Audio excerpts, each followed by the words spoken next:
오늘은 시편 1편 6절 여호와에 있는 말씀을 통하여 여호와께서 인정하시나 라는 주제를 가지고 은혜를 나눠보고자 합니다.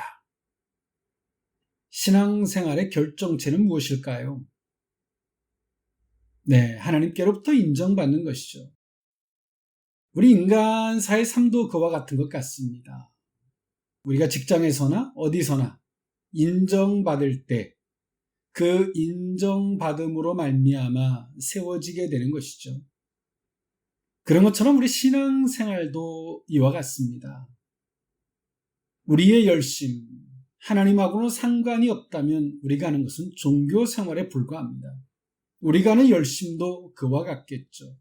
그래서 범사에 하나님의 뜻을 분별하고 그 뜻대로 나아감 속에서 우리가 하는 모든 수고가 헛되지 않음을 믿습니다. 네, 오늘 시편 1편에 있는 말씀. 시편은 출애굽 모세 시대부터 포로 이후 시대까지 정말 오랜 시간에 걸쳐서 다양한 저자들에 의해서 시편이 기록되어졌고 여러 번의 편집을 통해서 완성된 것이 시편입니다. 그리고 시편은 저자들이 갖고 있는 때론 이 개인적인 감정, 고백들, 신앙들 이런 것들을 포함해서 기록되었기 때문에 시편을 읽는 성도들 내지는 독자들이 공감대를 형성하고 하나님을 찬양하고 또 신앙의 정도를 찾아가기에 충분히 도움이 되는 시편으로 우리는 알고 있습니다. 그 가운데서 오늘 본문이 있는 시편 1편의 시는요. 시편 전체를 여는 장이기도 하죠. 시편이 5권으로 되어져 있는데 1권에 속해져 있는 시편 1편은요. 시편 전체의 주제를 담고 있다라고 해도 과언이 아닙니다. 따라서 이 시를 시편 전체의 서시라고도 하는데 특히 이 짧은 시는 히브리 문학 전체의 근본 사상이기도 합니다. 살아계신 하나님에 대한 신앙이 이 세상과 저 세상에서의 인간의 존재 전체를 결정한다는 언약 사상을 분명히 보여주고 있죠. 그러면서 오늘 시편의 시인, 1편 이 시인은 추상적인 부분으로 시편을 기록하지 아니하고 구체적인 것들을 예를 들어 설명함으로 독자들로 말미암아 쉽게 받아들일 수 있게 만들었고요. 비교법, 그리고 결과를 통해서 신앙인들이 어떤 삶을 살아야 하는지에 대한 그 지표, 길잡이를 해주고 있는 것이 시편 1편의 시입니다. 여호와께서 인정하시나니 그 의미를 세 가지로 나누어 살펴보고자 합니다. 첫 번째로는 선택입니다. 시편 1편 1절에서 2절에 있는 말씀인데요. 복 있는 사람은 악인들의 꾀를 따르지 아니하며 죄인들의 길에 서지 아니하며 오만한 자들의 자리에 앉지 아니하고 오직 여호와의 율법을 즐거워하여 그의 율법을 주야로 묵상하는 도다. 아멘. 오늘 시편의 시인은 복 있는 사람과 그렇지 않은 사람을 비교하여 복 있는 사람과 악인이 어떤 선택을 하는지를 보여주고 있습니다. 우리의 삶은 끊임없이 우리는 죽을 때까지 선택이라고 하는 것을 반복하며 살아갑니다. 때론 그 선택 속에서 부귀영화도 올 수도 있고요. 엄청난 희열이 올 수도 있고 슬픔이나 악의 수렁에 빠질 수도 있습니다.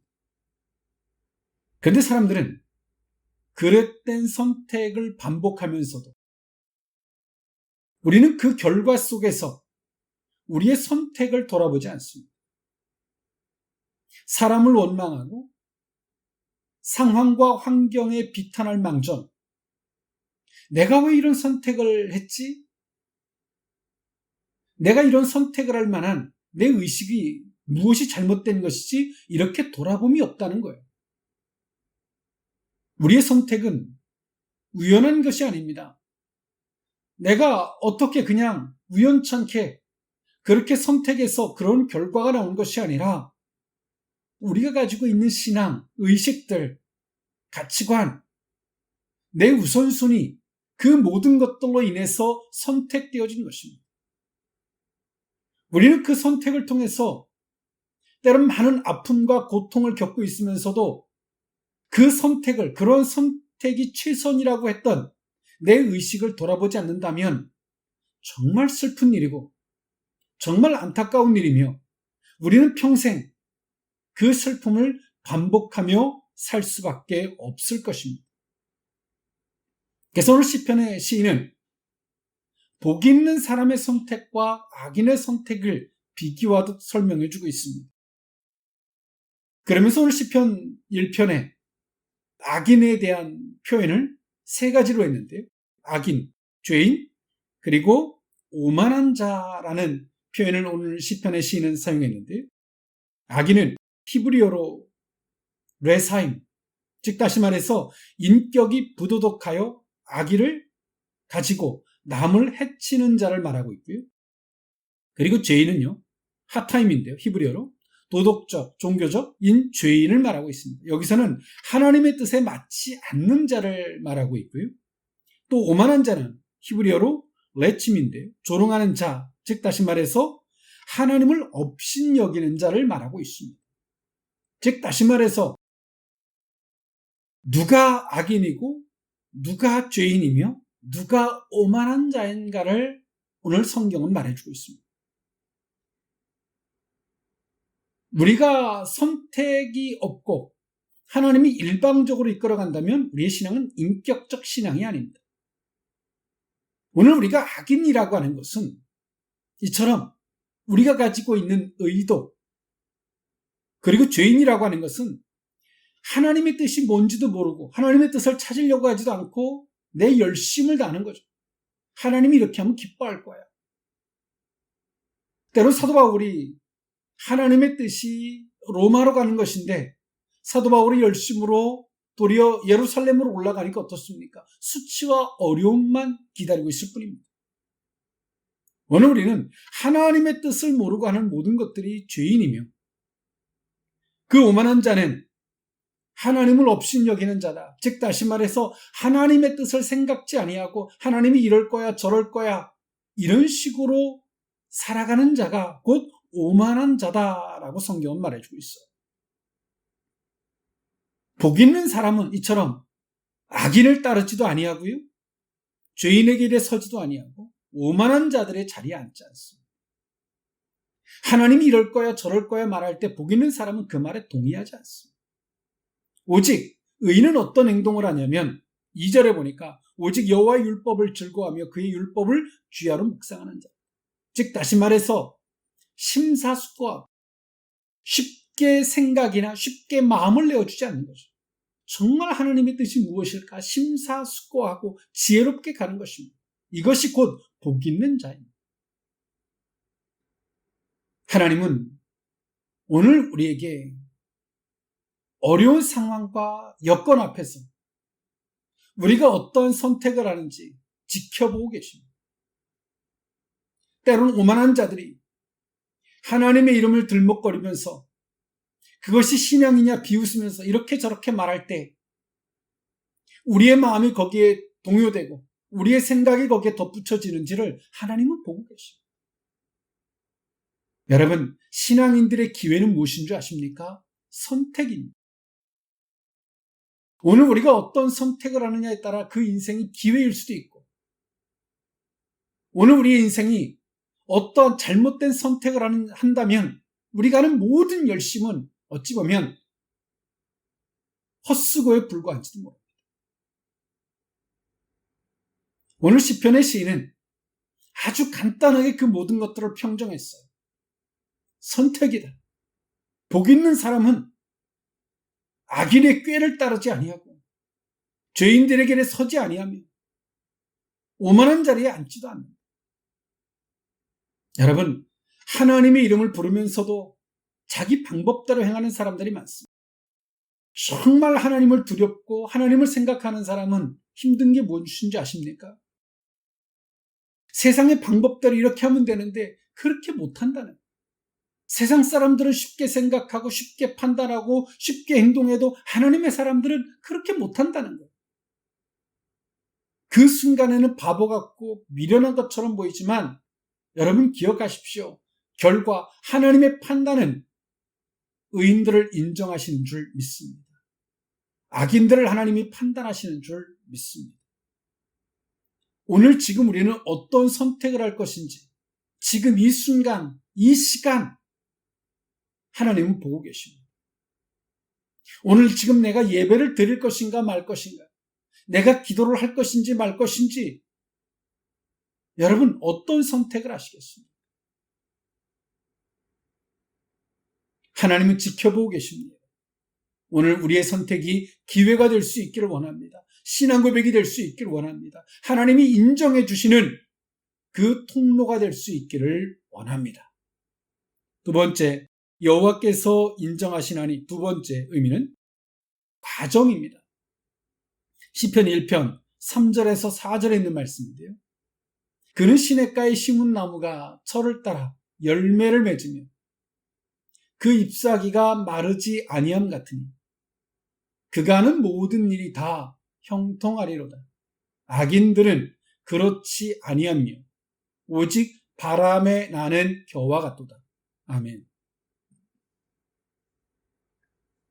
하나님께서 누구를 인정하시냐면 앞에서 옳은 것을 선택하는 하나님 그들을 인정하신다 그랬죠. 그리고 더 나아가서 하나님은 누구를 인정하실까요? 그 옳은 것을 선택한 그 과정이 있는 자, 하나님이 그들을 보고 계십니다. 하나님은 하나님의 뜻을 선택한 자들, 그 과정을 하나님 보고 계세요. 여러분, 우리가 세상을 선택하고 인간적인 방법을 선택하면 우리의 과정은 어떤지 아십니까? 세상을 기댈 수밖에 없고 사람을 볼 수밖에 없어요. 그리고 상황을 따라 살아갈 수밖에 없어요. 그러나 하나님 편에서 하나님을 선택한 사람은 어떨까요? 정말 그것이 주의 뜻이어서 요단강이 아닌 돌아가고 싶지만 정말 주의 뜻이어서 요단강 앞에 서 있을 수 있는 자, 그들의 삶은 어떨까요? 그들의 과정, 선택의 여지가 없어요. 성경은 뭐라고 말하고 있습니까? 하나님은 그들에게 형통할 것이다 라고 말씀하고 있고 시냇가에 심은 나무가 철을 따라 열매를 맺는 것과 같이 시절, 즉 다시 말해서 그 때를 따라 하나님께서 열매를 맺게 주신다는 말씀을 하고 있어요. 이것이 원론적으로 받아들이면 쉽게 받아들일 만한 요소가 될 수 있지만 성경의 예를 들면 요셉이 애굽으로 팔려가서 그 많은 고초를 겪을 때 성경은 그 요셉을 가리켜서 형통한 자였다라고 성경은 말하고 있어요. 형통의 그 과정은 어려운 일을 겪지 않는다는 것이 아니라 어떤 어려운 일이 온다 할지라도 하나님이 그들을 지켜 보호하신다는 것. 시절을 따라 열매를 맺는 것과 같이 그 때를 따라 하나님이 그 열매를 거두게 하신다는 거예요. 그리고 그 잎사귀가 마르지 아니함 같으니 그가 하는 일이 모든 일들이 형통할 것이다. 하나님께서 그 모든 것들을 지혜롭게 하실 것이라는 것이죠. 오늘 의인들의 삶, 우리의 과정, 성도들의 길은 여러 길 가운데서의 고민이 아니죠. 하나님의 분명히 그 뜻을 알고 출발된 길이라면 그 뜻의 길은 하나입니다. 그리고 그 뜻 안에서 우리는 무엇을 해야 할까요? 그 어려운 고비고비마다 이 길이 잘못된 길일까 아닐까를 고민하는 것이 아니라 주의 말씀에 귀를 기울이고 주 앞에 지혜와 그 슬기로움을 구하며 하나님으로 말미암아 그 고난들을 이겨내가는 거예요. 고난으로 왔던 그 그림에 하나님이 기적이라는 이름을 쓰는 것입니다. 이것이 성도들의 삶이에요. 그러면서 시편의 시인은 악인을 비유해서 이렇게 표현합니다. 4절에 악인들은 그렇지 아니하며 오직 바람에 나는 겨와 같도다 라고 성경은 말하고 있어요. 바람에 나는 겨, 즉 다시 말해서 농부가 키질을 할 때 알곡은 안으로 들어오지만 그 쭉정이는 바람에 날려서 이리저리 날리우는 것 같은 표현이죠. 오늘 이런 표현들로 말미암아 시편의 시인은 이렇게 말하는 거예요. 의인은 하나님 앞에 더 가까이 가지만 어떤 상황 앞에서 처음에는 하나님의 뜻이다라고 믿고 가지만 그 뜻 앞에서 어려움이 오면 올수록 무릎을 꿇고 하나님의 뜻을 더욱더 살피며 능력을 간구하며 하나님 앞에 더 가까이 가죠. 키질을 해본 분은 아실 겁니다. 키질을 하면 할수록 알곡은 안으로 오죠. 키질하는 자 안쪽으로 옵니다. 그런 쭉정이는 어떻습니까? 바깥으로 가서 바람에 날리죠. 즉 다시 말해서 하나님의 뜻하고는 상관없는 하나님의 이름만 부르는 때로는 세상 사람들과 같은 그런 사람들은 환경에 이끌려 상황에 이끌려 이런저런 논리에 이끌려서 바람에 춤을 추는 거예요. 야고보서는 그렇게 말합니다. 그들은 세상 사람이요.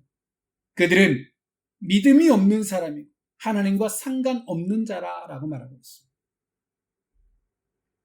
오늘 시편의 시인은 이처럼 의인과 악인에 대한 비유, 그 과정을 설명해 주고 있어요. 여러분, 여러분의 삶의 과정은 어떻습니까? 우리는 과정을 처세에 따라 살아가고자 한다면 바람에 나는 겨와 같이 이렇게 저렇게 흔들릴 것입니다. 악인들의 꾀와 같이 오늘 순간에 내가 어떻게 하면 지금 먹고 살까? 어떻게 하면 살아남을까? 요리조리 고민한다면, 그렇게 계산한다면 우리는 바람에 나는 겨와 같습니다. 오늘 시편의 시인은 말합니다. 하나님께로 가까이 가라.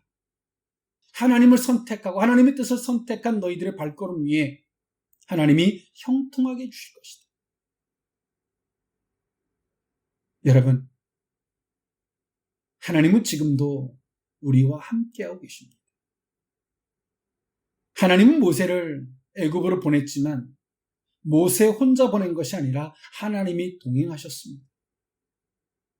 모세를 하나님이 애굽으로 보내시지만 모세는 그 어떤 일들 앞에 모세가 임의적으로 하는 것이 아니라 자신을 보내신 하나님 앞에 나아가 기도하고 하나님의 뜻에 귀를 기울이며 하나님의 방법대로 그 모든 문제를 해결하고자 했습니다.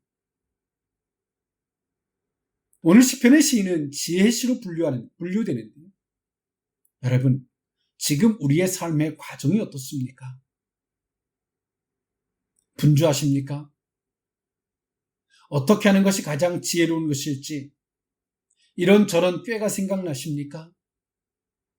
신앙은 그런 것이 아닙니다. 하나님은 그 과정 앞에서 하나님께로 더욱더 가까이 하기를 원하고 계십니다. 하나님께 귀를 기울이고 하나님의 능력을 간구하기를 하나님은 원하고 계십니다. 여러분, 우리의 질고에, 우리의 연약함에, 우리의 기가 막힌 이 상황에 하나님의 기적을, 하나님의 능력을, 하나님의 표적을 씁시다. 그리고 우리의 평생에 오늘의 이 날이 간증이 되게 합시다. 하나님은 지금 이 과정을 우리에게 주신 그 이유를 살필 수 있기를 원합니다. 하나님께서 요셉에게도 단번에 애굽의 총리로 세우지 아니하시고 그 과정을 주심 속에서 요셉은 하나님의 꿈을 해석하고 하나님의 뜻을 찾는 데 고민했던 사람입니다. 그리고 그 하나님으로 말미암아 7년 풍년과 7년 흉년을 하나님의 기가 막힌 능력으로 소화했던 사람이죠. 오늘의 이 과정, 운명이라고 치부하지 마시고 언제 지나갈까 막연하게 참지 마시고 하나님 앞에 귀를 기울일 수 있기를 원합니다. 바람에 나는 겨와 같이 이런저런 상황에 바람에 요동치는 우리의 마음과 생각이 아니라 알곡과 같이 하나님께로 더 가까이 가고 하나님의 능력을 덧입으며 그 지혜와 슬기로움을 덧입는 저와 여러분일 수 있기를 원합니다.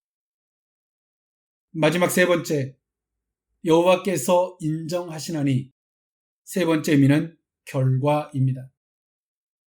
시편 1편 5절에서 6절에 있는 말씀인데요. 그러므로 악인들은 심판을 견디지 못하며 죄인들이 의인들의 모임에 들지 못하리로다. 무릇 의인들의 길은 여호와께서 인정하시는 악인들의 길은 망하리로다. 아멘. 오늘 시편의 시인은요, 앞서서 선택, 그리고 과정, 그리고 결과를 말해주고 있어요. 의인들의 결과와 그 악인들의 결과. 의인들은 하나님의 뜻을 선택하고 비록 미련하고 바보 같을지라도 바울이 말했던 것처럼 그 십자가를 붙드는 것이 지혜라고 고백하고 있는 것처럼 말입니다. 그리고 과정에서도 흔들리지 아니하고 하나님께로 가까이 갔던 그들의 결과가 어떤 것인지. 의인들의 결과는 여호와께서 인정하신다라고 오늘 시편 1편의 시인은 말하고 있고요. 그리고 악인들의 그 결과는 어떠냐면 악인들은 심판을 견디지 못한다라고 말해요. 여러분, 똑같은 고난이 두 가지가 있습니다. 의인들의 고난은 하나님의 능력을 덧입고 하나님 앞에 성화되어지며 하나님의 뜻을 보다 더 깊이 아는 계기가 됩니다만, 악인들에게 있어서 그 고난은 그들은 견디지 못하는 심판과 같아요. 하나님, 내가 오늘까지만, 내일까지만 견디면 되겠습니까? 하나님은 거저 통감이 없습니다. 그래서 성경은 말합니다. 악인들은 심판을 견디지 못하며 죄인들이 의인들의 모임에 들지 못합니다.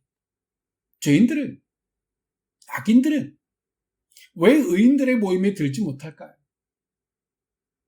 그 고난을 이길 수가 없어요.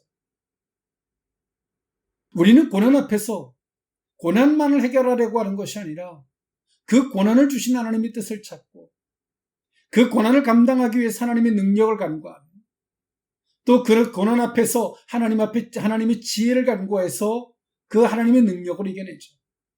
그리고 고난을 지나고 난 그 자리에 우리는 무엇이 남습니까? 그 고난의 자리에서 하나님을 만났던 흔적이 남고요. 그리고 그 고난을 통과하고 난 성도들의 모습은 어떻습니까? 하나님의 능력을 힘입은 자가 됩니다. 오늘 그런 의인들의 모임에 악인들이 거기에 동참할 수 있을까요? 동참할 수 없어요. 왜? 서로 보는 게 다르고 듣는 게 다르고 오늘 그 자리에 동참하기도 이전에 이미 그들은 심판으로 끝나요. 여러분, 우리들이 살아가는 삶은 의인의 삶이라는 것을 기억할 수 있었으면 좋겠습니다. 악인들의 삶의 결과가 그렇다면 의인들의 삶의 결과는 말합니다. 여호와께서 인정해 주신다.